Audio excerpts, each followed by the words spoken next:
What happens when a handshake tradition is quietly broken and neither side blinks? Today we'll examine how a single $20 billion submarine contract refused by Canada and demanded by the United States has reshaped the logic of North American defense and what it means when old expectations meet new realities. We'll look at how defense contracts shape alliances, why Canada's decision signals a deeper shift, and what happens when economic strategy collides with security dependence. Before we get into it, just for fun, if you were a policymaker, would you prioritize national industry, alliance loyalty, or lowest cost? We all would choose differently, of course, and most of us don't have huge teams of analysts to support us. But just for fun, comment your thoughts below and we'll return to this before the end. There are moments in international relations that feel less like a headline and more like a quiet pivot. A shift you notice not because the ground shakes, but because suddenly the furniture in the room isn't where you left it. This was one of those moments. The Canadian government, after months of closed-door deliberation, chose not to award $20 billion in submarine contracts to American shipyards.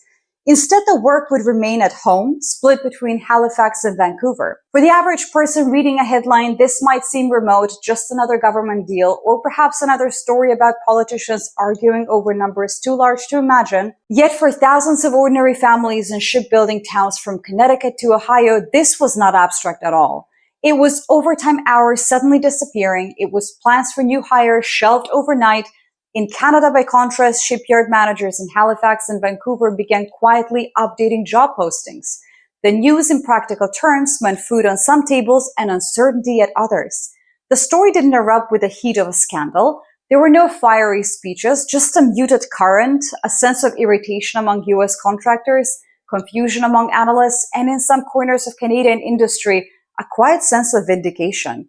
Those who had long argued that Ottawa should stop exporting defense dollars finally saw their position rewarded. For decades, North American defense procurement followed an unspoken choreography. When Ottawa needed submarines, it called Washington. The American defense industry stood ready, providing steel, electronics, and labor. The process wasn't written into law, but the expectation was almost as strong. Allies, especially close ones, helped each other's industries thrive. This time, however, the circle kind of narrowed. The United States, used to continuity, found itself abruptly outside the room. At the center, of course, was Donald Trump's White House, having made industrial policy a core talking point, especially in defense. The demand was simple and public. Canadian contracts should support American jobs, American steel, and American technology. And there is a logic to this. Economists call it the multiplier effect. Every dollar spent in an American shipyard ripples outward, supporting not just welders and machinists, but grocers, teachers, and small-town businesses that depend on their wages. The same is true, of course, in Halifax or Vancouver. But Ottawa, for its own reasons, drew a line, flat, polite, but immovable. Political leaders pointed to tariffs Washington had already placed on Canadian steel and aluminium, making it harder and more expensive to send those materials south. Why should Canadian workers be left behind when the opportunity to build at home was possible? National pride and economic self-sufficiency may sound like slogans, but for communities that have seen factories close and contracts evaporate before, they are practical imperatives. Within hours of the decision, production plans from Connecticut to Ohio were upended. Firms that had been gearing up for a wave of new orders hit the brakes, hiring was frozen, supply chains were paused, and long-expected phone calls never came. On the Canadian side, the opposite happened. Recruiters started quietly making calls, looking for welders, for engineers, and suppliers to take up the new work. Some analysts labeled the decision as economic nationalism, a government protecting its own at the expense of international cooperation. Others saw it as a simple correction. After years of leaning on American yards, Canada was simply choosing to keep the benefits closer to home. For workers, labels mattered less than the outcome, of course. In dozens of smaller towns across the American industrial heartland, the sense of being left out was immediate and personal. For the ordinary person, the impact of a $20 billion contract doesn't show up all at once. It arrives as a promised promotion that disappears. A local diner that loses its lunchtime rush, or a small business owner who cancels plan to expand. This is the nature of big defense spending.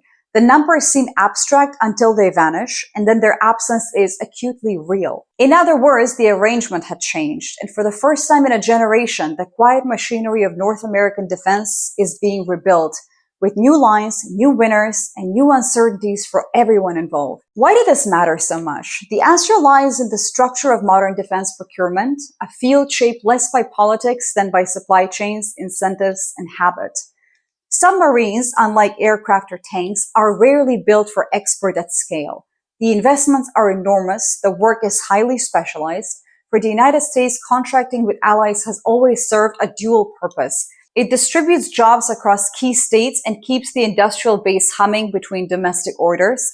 Canada, for its part, has long relied on American yards for heavy naval work. This built a quiet dependency between the two countries. It also reinforced the sense on both sides that North American security was a joint venture, maintained as much by shared contracts as by shared interests. What this looks like in practice is thousands of smaller businesses, from electronics firms in Wisconsin to foundries in Ohio, all linking their fortunes to a single decision in Ottawa or Washington. When things work, everyone benefits. When they don't, the impact shows up in delayed paychecks, frozen hiring, and even canceled apprenticeships for the next generation of skilled trades.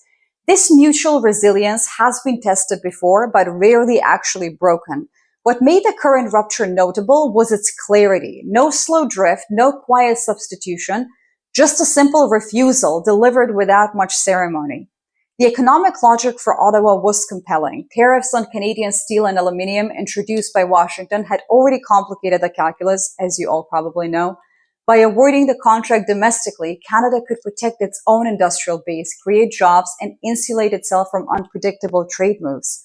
For the US, the consequences were immediate. Not only was a major pipeline of orders severed, but the trust that underpinned North American defense supply chains has been, if not dissolved, then at least diluted. And for ordinary workers, the lessons are unmistakable. The ripple effects of these decisions travel quickly from national capitals to the local Main Street. If you want to support this kind of analysis, there's a Ko-fi link below. Every contribution helps.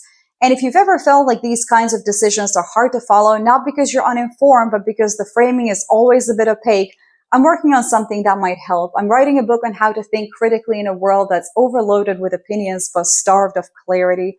If that is something you'd like to read when it's ready, there's a sign-up link in the description. No pressure, just a quiet little waiting list for people who want to sharpen how they see the world. Anyway, politics, though never far from procurement, became central to this fallout. For American workers in places like Groton, Connecticut, and Newport News in Virginia, the loss translates into layoffs and deferred contracts. The promise that Canadian orders would safeguard American jobs now looks uncertain. Local news outlets reported union meetings filled with anxiety as families wondered if paychecks would keep coming or if benefits would be slashed.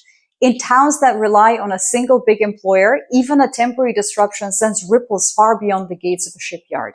For the Trump administration, the contract dispute became quickly a symbol. Some officials framed it as a betrayal by an ally, while others insisted that it proved that America's partners weren't doing enough.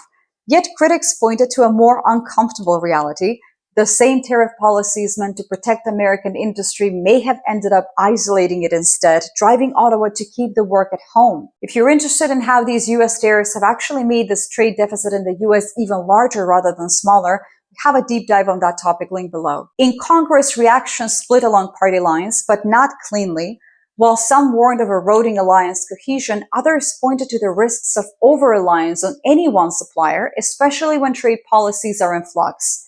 For those representing shipbuilding districts, the politics became immediate and personal, with calls for federal intervention and emergency funding to cushion the blow.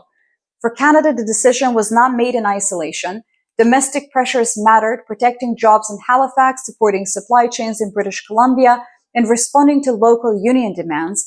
But so did international precedent. If a G7 country could rebalance procurement toward national suppliers, why not everyone else? Ottawa's move quietly signaled to other mid-sized economies that prioritizing local industry, even at the expense of long-standing partners, was not only possible, but increasingly practical in an era of shifting global alliances. If you're enjoying this, I'd love it if you subscribed. The House of L is a community of thoughtful, curious people, and you're very welcome here. Moving forward, the refusal of a contract does not by itself end an alliance, but it does change its character. The unspoken assumption that Canada would default to American suppliers simply because of proximity or precedent no longer holds. For Washington, the loss is more than economic. There is a symbolic wound here, the realization that even close partners now weigh their options openly rather than by reflex. Ottawa's decision signals a willingness to chart an independent course in defense procurement, a message that will not be lost on others. Europe is already taking notes and already reconsidering its own defense industrial strategies. Sweden, Norway, Germany, each with their own naval ambitions, may see in Canada's move both a challenge and an example. If North American cooperation is now conditional, the field opens to new combinations and quiet competitions. If you're interested in diving further into the relationships between Canada and the Scandinavian countries and Europe, I'm linking a few videos here. At the same time, the practical effects ripple beyond the initial contracts. US suppliers lose scale, and with it, cost advantages that come from regular, reliable orders. Subcontractors in Ohio, Wisconsin, Pennsylvania may find themselves squeezed not only by this cancellation, but by the very uncertainty that it introduces into future deals. Canada, for its part, may actually gain leverage in this situation. By nurturing its own naval base, Ottawa positions itself not as a junior partner, but as a peer, capable of both building at home and potentially exporting to others as well. Whether this leads to lasting gains depends, of course, on execution, not necessarily just aspiration. For defense partners on both sides, a new calculation emerges: how to maintain interoperability, supply security, and alliance cohesion when industrial interests are increasingly divergent. So where does this leave North America as a whole and the alliances that shaped it? The refusal of a $20 billion contract isn't just an earthquake, it was a recalibration, a quiet, deliberate shift that changes the future without announcing itself. For the United States, it is a reminder that influence is not only asserted, but earned and sometimes relinquished. For Canada, it is an experiment in autonomy, undertaken at a moment where global supply chains are both more contested and more interconnected than ever. Earlier, I asked whether you would prioritize national industry, alliance loyalty, or lowest cost. The truth is, of course, is that governments rarely get to choose just one. Trade-offs are inherent. Ottawa's decision reflects a calculation that is as old as statecraft itself. Protect domestic capability today and see what alliances look like tomorrow. If there is a lesson here, it may be this: alliances endure not because they're easy, but because they're constantly renegotiated. The submarine deal, like the broader relationship between North America and Europe, will evolve, shaped by the next contract, the next crisis, the next unexpected refusal. For those interested in how Canada's choices fit into a wider web of relationships with Sweden, Norway, and the rest of Europe, there is a much deeper story. You'll find a link to our breakdown of Canada's shifting defense partnership at the end of this video. In the end, the quiet refusal may speak louder than any speech. Sometimes it's the deals that don't get signed that tell us the most about where power really resides. Thanks so much for watching, and I'll see you in the next one.